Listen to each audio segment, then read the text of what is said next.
It's the process. Pretty good weather for it, Kay. Yeah, we will. Maybe $999.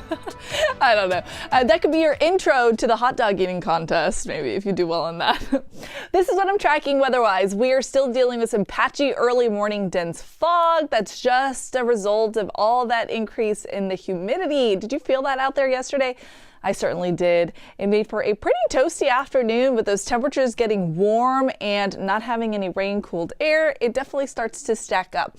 And we do have a cold front that is headed our way for this weekend. Right now, you'll notice all the cold air has been locked up to the north. That front is going to allow some of that cooler air to start sinking down into southeast Texas. Not quite by Friday, but by Saturday morning, that's when we'll start to see some of those cooler temperatures make their way, at least towards the panhandle. Eventually, we get some of that cold air to come in for Sunday morning. But notice we're just barely getting a glancing blow. So it is not going to be a huge temperature drop, but at least it'll be considerable. Notice temperatures right now are hovering in the mid to upper 80s. We're going to continue to climb through the rest of the work week.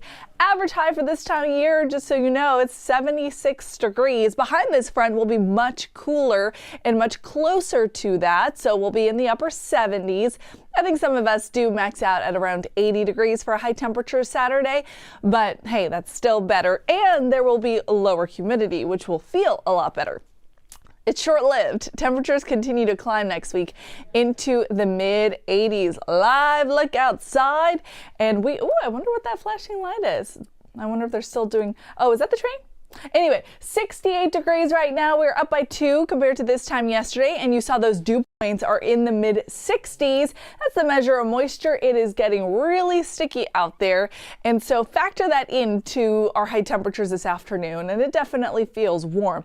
Edo, 86, Gulf Crest, same thing. Everybody in the Loop and the Beltway will be right around 86 degrees. Katy, you'll be at 85, splitting hairs there, and then the lower 80s for Huntsville at 83, League City at 81. No rain for us through the rest of the week. As we head into next week, though, our pattern turns a little bit more wet. We are barely going to be on the wetter than normal potential for the start of the coming month. If you really want some downpours, that's going to be for the Pacific Northwest. If we do get some rain, it'll help this out, so I'm crossing my fingers. Oak count is above 2,000 again. And the rest of the pollinators, grasses, weeds are not a factor. Mold spores are moderate, so again, check your fruit.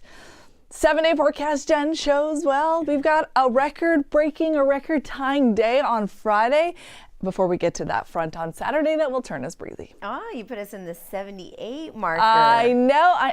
I'm giving us hope. There's hope here. Okay, thanks, Kim. Appreciate it.